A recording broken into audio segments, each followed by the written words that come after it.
తాకట్లో ఉన్న మీ బంగారాన్ని విడిపించి ఆ రోజు ఆన్లైన్ రేటుకి కొంటాం. Sharma gold company.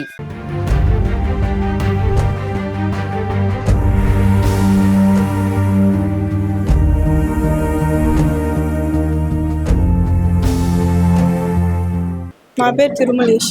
ఏం జరిగిందన్న మీ అక్క విషయంలో? ఫస్ట్ నుంచి నీకేం తెలుసు? మా అక్క విషయంలో ఫోన్ చేస్తుంటారు. ఎవరు? తన బెదిరిస్తా, లోకేష్ బెదిరిస్తా చెప్తుంటాడు. మా అక్క చెప్పకుండా ఉంటుంది అట్నే సార్. అంతే. నువ్వు చూసావా లోకేష్? నీ దగ్గర మాట్లాడడం ట్రై చేశాడు అతను? నిన్న ఏం చెప్పి వెళ్ళింది? మీరిద్దరు ఒకేసారి వెళ్ళారా ఇంట్లో నుంచి? నేను సాయంత్రం మా ఫ్రెండ్ స్కూటీలో వస్తా 5:20కి అనింది. నేను స్కూల్కి వెళ్ళాను ముందే 7:50కే. మా అక్క వెళ్ళింది. మా అమ్మ అదే లాస్ట్ వీధి వరకు చూసిందంట, పోయిందంట. నుంచి ఎక్కడ పోయిందో తెలుసు. మీకు ఎప్పుడు తెలిసింది మీ అక్కకి ఇట్లా జరిగిందని? 9:10కి జరిగింది రాత్రి మార్నింగే. వాళ్ళ కాలేజీ వాళ్ళు ఫోన్ చేసి మీ పాప స్కూల్కి కాలేజీకి రాలేదని ఫోన్ చేసినారు. 9కే చేశారు నిన్న మార్నింగ్. మా నాన్న మా అమ్మకు 10కి చేసినాడంట.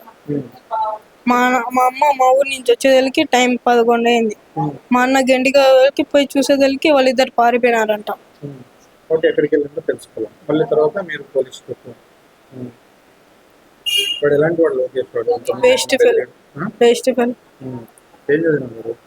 ఏం చదివినారు? మీ ఊరేనా?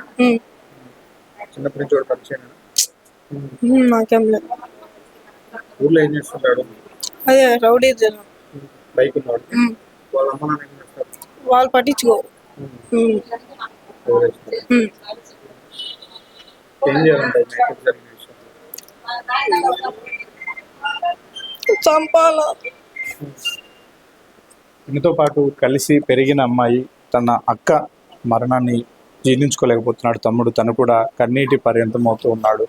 ఒక జులై ఎదవ చేసిన పనికి తన అక్కను బలి తీసుకున్నారు. నిన్న ఇద్దరము కలిసే బయటికి వెళ్ళాము. నేను స్కూల్కి వెళ్ళాను, మా అక్క కాలేజీకి వెళ్ళింది. వీధి చివరి వరకు కూడా మా అమ్మ చూసింది, కాలేజీ వైపే వెళ్ళింది.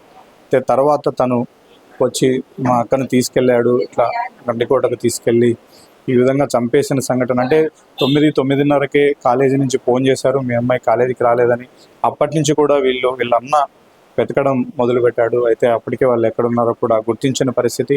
నిన్న వాళ్ళ నాన్న పనికి వెళ్ళిపోయాడు. వాళ్ళ అమ్మ డ్వాక్రా డబ్బులు కట్టడం కోసం వాళ్ళ సొంతూరు ఎర్రగుంట్ల మండలంలో ఉండేటువంటి వాళ్ళ విలేజ్కు వెళ్ళింది. ఎవరు కూడా నిన్న అంటే వెంటనే స్పందించడానికి ఎవరు అందుబాటులో లేరు. తీరా వీళ్ళందరూ స్పందించి వెతికే లోపలే అక్కడ దారుణ సంఘటన జరిగింది. ఇక చివరికి పోలీసులకు ఫిర్యాదు చేసిన నేపథ్యంలో ఈ దారుణం అంతా కూడా వెలుగు చూసిన పరిస్థితి కనిపిస్తుంది. ఇంట్లో ఉన్నటువంటి అందరూ బంధువులు కూడా వచ్చారు. ఆ అమ్మాయి ఫోటోలను చూసుకుంటూ వాళ్ళు పాత జ్ఞాపకాలను నెమరు వేసుకుంటూ కన్నీరు మున్నీరు అవుతున్నారు. ఇంత అల్లారు ముద్దుగా పెంచుకున్నటువంటి ఈ బంగారు తల్లిని ఒక నీచుడు చిదిమేసిన సంఘటన కూడా వాళ్ళందరూ జీర్ణించుకోలేకపోతున్నారు. కఠినంగా శిక్షించాలి. తమ అక్కను, తమ కూతుర్ని ఇబ్బంది పెట్టి ప్రాణాలు తీసినటువంటి వారిని కఠినంగా శిక్షించాలని చెప్తూ ఉన్నారు. వైపు ఆ లోకేష్ అనే వ్యక్తి మొదటి నుంచి కూడా చదువు సంధ్యలు మానేశాడు. చివరికి వాళ్ళ ఇంట్లో వాళ్ళు కూడా అతన్ని పట్టించుకోరు. ఊర్లో జులాయిగా తిరుగుతూ ఉంటాడని చెప్తారు. అలాంటి జులాయి మాయ మాటలకు మోసపోయినటువంటి వైష్ణవి చివరికి తన ప్రాణాలను కూడా కోల్పోవాల్సిన పరిస్థితి వచ్చింది. ఇప్పటికైనా ఖచ్చితంగా తమకు న్యాయం చేయాలని వాళ్ళ ఇంటింద్రి పాది కూడా ఆవేదన చెందుతూ ఉన్నారు.